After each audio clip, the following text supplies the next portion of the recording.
बड़ी खबर की बात करते हैं। इत्तेहादे मिल्लत काउंसिल के अध्यक्ष मौलाना तौकीर रजा एक बार फिर से अपने विवादित बातों को लेकर के विवादों के घेरे में हैं। इस बार तौकीर रजा ने आरएसएस को देखिए आतंकी संगठन कह दिया है और आरएसएस वीएचपी बजरंग दल पर बैन लगाने की मांग भी की है। और अब देखिए हिंदू संगठनों ने उनके खिलाफ मोर्चा यहाँ पर खोल दिया। शासन प्रशासन से मौलाना के खिलाफ कार्रवाई की मांग की जा रही है। आरएसएस आतंकी संगठन है, बताया क्या है? मैं अल्लाह ऐलान कह रहा हूँ। ये बताता तो अपने आप को मौलाना है और काम इसका सिर्फ भड़काना है।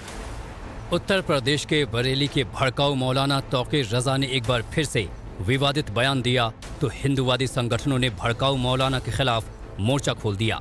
शासन और प्रशासन से मौलाना तौकीर रजा के खिलाफ एक्शन की मांग होने लगी। इत्तेहादे मिल्लत काउंसिल के सदर मौलाना तौकीर रजा लखनऊ में वक्फ हिरासत बचाओ तहरीक बैठक में हिस्सा लेने आए थे। वक्फ संशोधन विधेयक के विरोध में आयोजित इसी बैठक के दौरान मौलाना के बोल बिगड़ गए।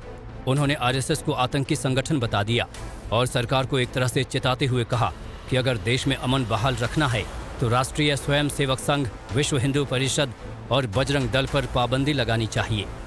आरएसएस आतंकी संगठन है, बताया क्या है? मैं अल्लाह ऐलान कह रहा हूँ।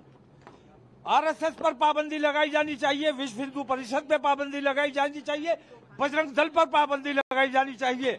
अगर हुकूमत को मुल्क में अमन व अमान बरकरार रखना है तो इन तमाम ऐसे आतंकवादी संगठनों पर पाबंदी आयद होनी चाहिए। जायदाद का मसला नहीं है, जमीनों का मसला नहीं है, हमारे वजूद का मसला है।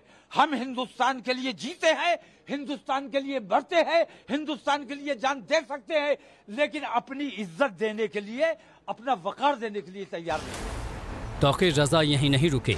उन्होंने कहा कि सीएए एनआरसी के जरिए सरकार पहले से ही परेशान कर रही है, मुसलमान की लिंचिंग की जा रही है और अब वक्फ बिल मुसलमानों पर थोपा जा रहा है।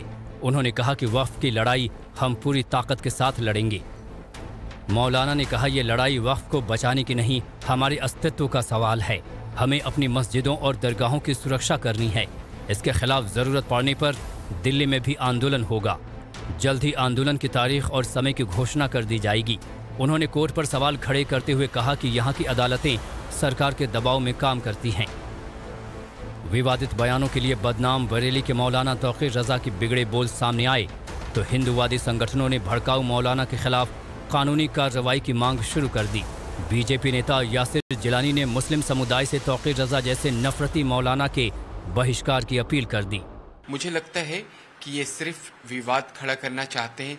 इनका तो कुछ होना जाना नहीं है, लेकिन कौम के ऊपर ये सवाल खड़ा कर देते हैं। मैं अल्पसंख्यक वर्ग के मुस्लिम समुदाय से अपील करूंगा कि आप तौकीर रजा जैसे घृणित और नफरती लोगों का बहिष्कार करें जो इस तरीके से समाज में आग लगाने का काम कर रहे हैं। ऐसे मौलाना जब इनका वजूद खत्म हो जाता है तो राष्ट्रवादी संगठनों के ऊपर ओछी टिप्पणियां करना, उनका विस्मरण करना, ऐसा लगता है जैसे इसी से इनकी पब्लिसिटी मिल जाएगी इनको।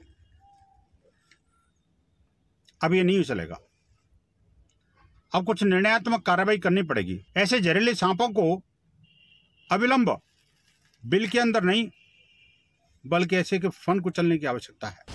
मौलाना तौकीर रजा अपने विवादित बयानों के लिए पहले से ही कुख्यात हैं। ऐसा पहली बार नहीं है कि मौलाना ने विवादित बयान दिया हो।